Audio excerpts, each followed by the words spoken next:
அம்மாவின் கைகளை பிடித்துக்கொண்டு அழ ஆரம்பித்து விட்டாள் வேதிகா. என்னமாச்சு என்று குணசேகரனும் கவலையுடன் கேட்க, யாருனே தெரியலப்பா, எவனோ இறந்துட்டான்னு வந்து பிரச்சனை பண்ணாங்க. திடீர்னு என்ன கிட்னாப் பண்ண பார்த்தாங்க. நல்லவேளை சிவானிதாம்மா ஹெல்ப் பண்ணா. ஒருத்தன் என் கைய பிடிக்க வந்தான். சிவானிதான் அவனை அடிச்சு போட்டுட்டு என்னை காப்பாத்துனா என்று கூறிய அவள் முகத்தை சிறிது அதிர்ச்சியோடு பார்த்தான் சர்வா. பொய் சொல்வது போல தெரியவில்லை. இன்னும் கூட அவள் முகத்தில் பயம் அப்பட்டமாக தெரிந்தது. ஒரு பக்கம் குழப்பமாக இருந்தாலும், நல்லவேளை என் பேரை சொல்லல, ஒருவேளை சண்டையெல்லாம் ஆரம்பிக்கிறதுக்கு முன்னாடி இவன் மயங்கிட்டாளோ, அதனாலதான் எதுவும் தெரியல போல என்று நிம்மதியடைந்தான் சர்வா. நிஜமாகவே அவள் எதையும் முழுதாக பார்த்திருக்கவில்லை. அவளை பொறுத்தவரை இருவரில் ஒருவர்தான் தன்னை காப்பாற்றி இருக்க வேண்டும் என்பது மட்டும் புரிந்தது. அது சர்வாவாக இருக்க வாய்ப்பில்லை என்று அவளே முடிவெடுத்துக் கொண்டதால் அவள் மூளை அது சிவானி என்று நினைத்து விட்டது. என்ன நடந்துச்சுன்னு முழுசா சொல்லு என்று அம்பிகா மீண்டும் கேட்க, எனக்கே எதுவும் தெரியாதுமா. திடீர்னு யாரோ குறுக்க வந்து நின்னாங்க. அவங்க ஏதோ ஒரு பேர் சொன்னாங்க என்று யோசனை செய்த வேதிகா, பிரின்ஸ், யாரோ பிரின்ஸ் அம்மா, அவன் இறந்து போயிட்டானாம்மா. ஆனா அந்த பேரை கூட நான் இதுக்கு முன்னாடி கேட்டதில்லை. அதுக்கு பழி வாங்க வந்திருக்கோன்னு சொல்லிதான் பிரச்சனை பண்ணாங்க என்று அவள் பேசிக்கொண்டே போக, இப்போதுதான் சர்வாவும் அந்த விஷயத்தை யோசனை செய்தான். ஒருவேளை அன்னைக்கு ஜானி கிட்ட பிரச்சனை பண்ணுனானே, அவன் பேர்தான் பிரின்ஸா என்று திடீரென சந்தேகம் வந்தது. காரணம், அவனைத்தான் சர்வா சற்று கொடூரமாக தாக்கியிருந்தான். மேலும் சர்வாவிற்கு தெரிந்து ஆதிசேஷன் ஆட்களோடு அவன் போட்ட சண்டை அது மட்டும்தான். நான் அடிச்சதுல செத்துட்டானா? ஆனா அப்படி நடந்திருக்க வாய்ப்பில்லையே என்றவனுக்கு விஷயம் இன்னும் தெளிவாக புரியவில்லை.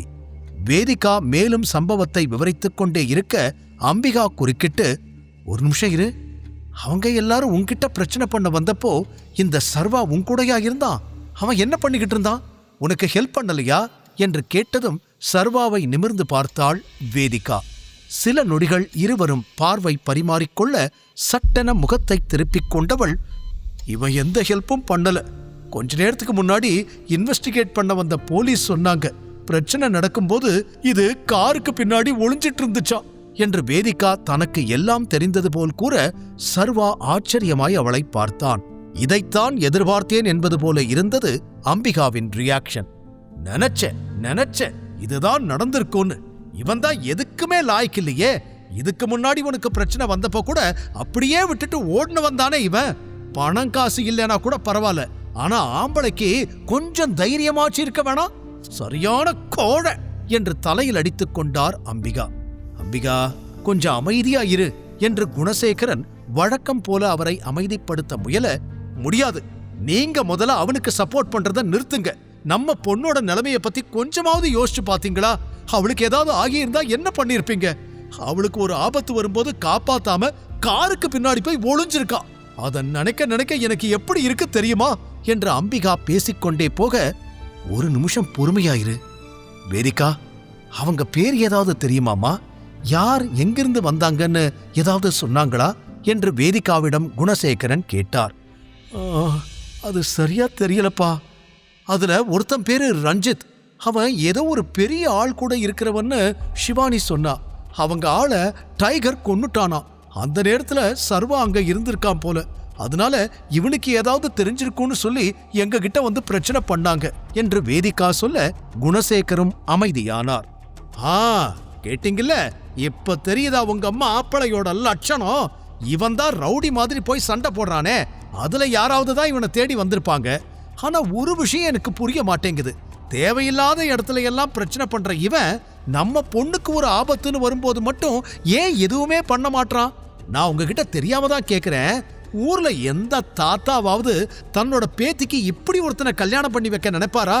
அவர்கிட்ட நம்ம பொண்ணுக்காக பேச மாட்டீங்களா என்று வழக்கம் போல தன்னுடைய புலம்பல்களை அம்பிகா ஆரம்பித்திருக்க, சர்வாவிற்கு எரிச்சல் தான் வந்தது. இவங்களாவே ஒரு கதையை உருவாக்கி இவங்களே அதுக்கு கிளைமேக்ஸ் எழுதி என்ன அதுல வில்லனா மாத்தலேனா தூக்கம் வராது போல. இதுக்கு மேல நான் என்ன சொன்னாலும் இவங்க நம்ப போறதும் இல்லை என்று எரிச்சலோடு அவர்களை பார்த்தவன் அந்த அறையிலிருந்து வெளியே வந்து காரிடாரில் இருந்த சேரில் அமர்ந்தான். அப்போது அங்கு வந்து சேர்ந்தாள் ஷிவானி. சர்வாவை பார்த்ததும் அவனிடம் ஓடி வந்தவள், வேதிகா எப்படி இருக்கா? கண்ணு முழிச்சிட்டாளா என்று கேட்டாள். அதற்கு ஆமாம் என்பது போல தலையாட்டியவன் வேதிகா இருக்கும் அறையை மட்டும் கை காட்டினான். அவன் சோகமாக இருக்கிறான் என்பதை புரிந்து கொண்ட ஷிவானி அவனிடம் மேற்கொண்டு எதுவும் கேட்காமல் வேதிகா இருந்த அறைக்குள் நுழைந்தாள். பின் சில நிமிடங்களிலேயே வெளியே வந்து சர்வாவை தேட அவன் டாக்டரிடம் பேசிக் கொண்டிருந்தான். பயப்படுற அளவுக்கெல்லாம் எதுவும் இல்லை, இது சாதாரண பேனிக் அட்டாக் தான், இன்னைக்கு ஈவினிங்கே நீங்க உங்க வீட்டுக்கு கூட்டிட்டு போயிடலாம் என்று சர்வாவிடம் கூறிக்கொண்டிருந்தார் டாக்டர். தேங்க்யூ டாக்டர் என்று பேசி முடித்தவன் மீண்டும் அதே இடத்தில் வந்து அமர ஷிவானி அவன் அருகில் சென்று ஆர் யூ ஓகே என்று கேட்டாள். பதில் சொல்ல விருப்பமில்லை என்றாலும் சர்வா தலையை மட்டும் ஆட்டினான். உள்ள உங்க ஃப்ரெண்டு எப்படி இருக்கா? ஈவினிங் வீட்டுக்கு கூட்டிட்டு போலான்னு டாக்டர் சொன்னாங்க, அவ ஓகே தானே என்று சர்வா மெதுவாக கேட்க, அவ இப்பவே வீட்டுக்கு போய் ஆகணும்னு சொல்லிக்கிட்டு இருக்கா, ஈவினிங் வரைக்கும் அவ வெயிட் பண்ண மாட்டான்னு நினைக்கிறேன் என்று பதில் கூறினாள் ஷிவானி. அதற்கு சர்வா தலையை மட்டும் ஆட்ட அவனை சில நொடிகள் பார்த்து பெருமூச்சு விட்ட ஷிவானி அவன் அருகிலிருந்த சேரில் அமர்ந்து, நீங்க ஏன் வேதிகா கிட்ட உண்மையை சொல்லல என்று கேட்டாள். உடனே ஷாக் ஆகி அவளை நிமிர்ந்து பார்த்த சர்வா, என்ன உண்மை என்று கேட்டான். அங்க பிரச்சனை பண்ண வந்த எல்லா ரவுடி கூடவும் நீங்க தான் சண்டை போட்டீங்க, அதுவும் அவளை காப்பாத்துறதுக்காக என்று அவள் பேச்சை ஆரம்பிக்க சர்வாவிற்கு திக்கென்று இருந்தது. இப்போது ஷிவானியை எப்படி சமாளிப்பது என்று யோசித்துக் கொண்டிருந்தான்.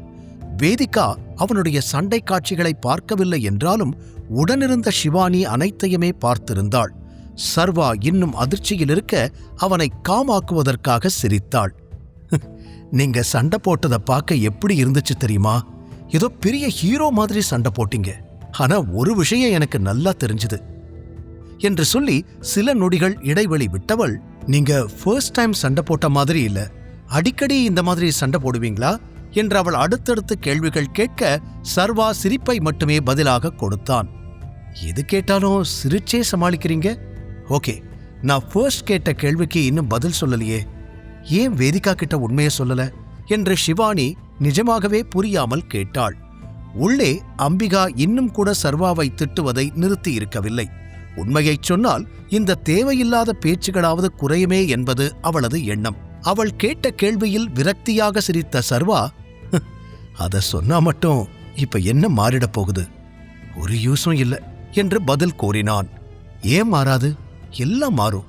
நீங்க என்ன நடந்துச்சுன்னு சொன்னா அட்லீஸ்ட் அவளோட பேரண்ட்ஸ்காச்சும் உங்க மேல வச்சிருக்கிற அபிப்பிராயம் மாறும் இல்ல என்று அவள் அழுத்தமாக கூற ஒரே ஒரு நொடி அவளை நிமிர்ந்து பார்த்தான் சர்வா. அவன் கண்களுக்கு ஷிவானி வித்தியாசமாக தெரிந்தாள். தெரியாத விஷயங்களை கண்டுபிடித்தே ஆக வேண்டும் என்ற ஆர்வம் அவளுக்குள் அதிகமாகவே தென்பட்டது. ரஞ்சித் மாதிரி ஆட்களையெல்லாம் தெரிஞ்சு வச்சிருக்கிற இவளுக்கு நான் டைகர் என்று கண்டுபிடிக்க ரொம்ப நாள் ஆகாது, இருந்தாலும் எதுவரைக்கும் போகிறான்னு பாப்போம் என்று மனதில் நினைத்து கொண்டவன், அதெல்லாம் அவங்க புரிஞ்சுக்கிட்டு என்ன பண்ண போறாங்க, 1000 தான் இருந்தாலும் அவங்க சொல்ற மாதிரி நான் ஒரு யூஸ்லெஸ் தானே, நான் எந்த விதத்துல அவளுக்கு பொருத்தமானவன், சின்ன விஷயத்துல கூட எங்களுக்கு ஒத்து போறது இல்லை, ஏதோ சந்தர்ப்பம் சூழ்நிலை, யாரோ செஞ்ச சதி, நாங்க 2 பேரும் ஒன்னா இருக்க வேண்டிய கட்டாயம் ஆயிடுச்சு. ஆனா இதை எப்படியாவது ஒரு பீஸ்ஃபுல்லான லைஃபா மாத்தணும்னு நான் நினைக்கிறேன், அது நடக்க மாட்டேங்குது என்று சொன்ன அவனது முகத்தில் சோகம் நன்றாகவே தெரிந்தது.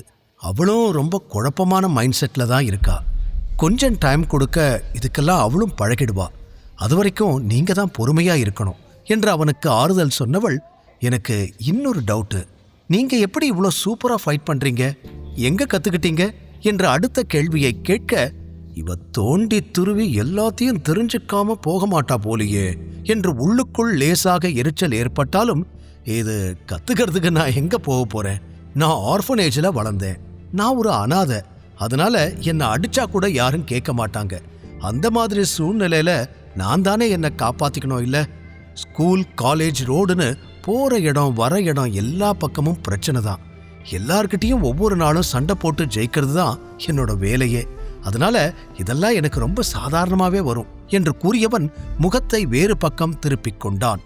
நிச்சயமாக அவன் முகத்தையும் கண்களையும் பார்த்திருந்தால் இதெல்லாம் பொய் என ஷிவானி கண்டுபிடித்திருப்பாள். இப்போது அந்த வாய்ப்பு அவளுக்கு கிடைக்கவில்லை. சர்வா உண்மையாகவே சோகமாக இருக்கிறான் என்று நினைத்து, சரி நாம இன்னொரு நாள் மீட் பண்ணி பொறுமையா பேசலாம். இப்ப நான் கிளம்பணும் என்று கூறியவள் அவனை பார்த்து மெலிதாக புன்னகைத்துவிட்டு அங்கிருந்து சென்றாள். போகும் அவளையே யோசனையோடு பார்த்தான் சர்வா. சிறிது நேரத்தில் வேதிகாவை அழைத்துக் கொண்டு வெளியே வந்தார் அம்பிகா. சர்வா எழுந்து நிற்க அவனை கண்டுகொள்ளாமல், வா போலாம் என்று வேதிகாவுடன் அவர் கிளம்பிவிட அடுத்த சில நிமிடங்களில் குணசேகரன் டாக்டரை சந்தித்துவிட்டு அங்கு வந்தார். நீ என்ன இங்க தனியா நின்னுகிட்டு இருக்க? அவங்க 2 பேரும் எங்க என்று அவனிடம் கேட்க, இப்பதான் லிப்ட்ல கீழே போனாங்க என்றதும் அவர் சர்வாவிடம் வேதிகாவின் கார் கீயை கொடுத்தவர், இதை எடுத்துட்டு நீ வீட்டுக்கு வந்துடு, நாங்க முன்னாடி போறோம் என்று கூறி அங்கிருந்து சென்று விட்டார். இன்னும் கூட குணசேகரனுக்கு அவன் மீது ஏதோ ஒரு பிடிப்பு இருக்கத்தான் செய்தது. அவர்கள் அனைவரும் சென்றதும் சர்வாவும் ஹாஸ்பிட்டலில் இருந்து வெளியே வந்தான். திடீரென ஏதோ ஞாபகம் வர தலையில் கை வைத்தவன், ஐயோ, ஆலியாவுக்கு கால் பண்ண மறந்துட்டேனே என்று வேகமாக அவள் கொடுத்த கார்டை எடுத்து அவள் நம்பருக்கு கால் செய்தான். ஒரே ரிங்கில் காலை அட்டன் செய்த ஆலியா, இன்னும் 1 நிமிஷம் நீ லேட் பண்ணி இருந்தா கூட உன்னை கொன்னிருப்பேன் என்று அடுத்த நொடியே கடிந்தாள். யாருன்னு சொல்றதுக்கு முன்னாடியே இவ்ளோ டென்ஷனா பேசுறீங்க, கொஞ்சம் பொறுமையா பேசுங்க மேடம் என்று சர்வா கூற, என் போனுக்கு இப்படி இஷ்டத்துக்கு யாரும் கால் பண்ண மாட்டாங்க, ஒரே ஒருத்தரை தவிர, டைகர். அதனால நீ யாருன்னு சொல்லணும்னு அவசியம் இல்லை என்று அவள் தெளிவாக கூற, அது சரி, நான் உங்ககிட்ட நேத்தே ஒரு விஷயம் சொல்லணும்னு நினைச்சேன்.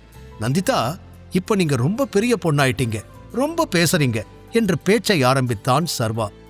தயவு செஞ்சு என்ன நந்திதான்னு கூப்பிடாத டைகர். நீ என்னை விட்டு போனதுக்கு அப்புறம் எல்லாமே மாறிடுச்சு. என் பேரும் என் வாழ்க்கையும் எல்லாமே. இப்போ அந்த பழைய நந்திதா இல்ல, ஆலியா மட்டும்தான். சோ எனக்கு பழச ஞாபகப்படுத்தாத என்று ஏதோ யோசனையோடு அவள் கூற சர்வாவிற்கும் அது புரிந்தது. எல்லாருடைய வாழ்க்கையும் ஒரு நாள் தலைகீழாய் மாறும். தன் அப்பா இவ்வளவு பெரிய மாஃபியா கேங்கிற்கு தலைவனாக இருப்பார் என்பதை அவன் கனவிலும் நினைத்ததில்லை. அதே போல அவனும் ஒரு நாள் அதே மாஃபியா குரூப்புக்கு தலைவனாவான் என்பதையும் அவன் எதிர்பார்க்கவில்லை.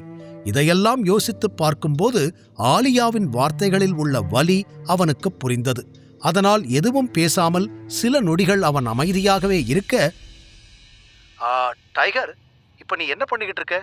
ஃப்ரீயா இருந்தா நீ என் வீட்டுக்கு வா, நம்ம மீட் பண்ணலாமா, நிறைய பேசலாம் என்று சட்டென ஆலியா சர்வாவை வீட்டிற்கே அழைத்து விட்டாள். முழு கதையையும் கேட்டு மகிழ பாக்கெட் FM ஆப்பை டவுன்லோட் செய்யுங்கள். லிங்க் டிஸ்கிரிப்ஷனில் கொடுக்கப்பட்டுள்ளது.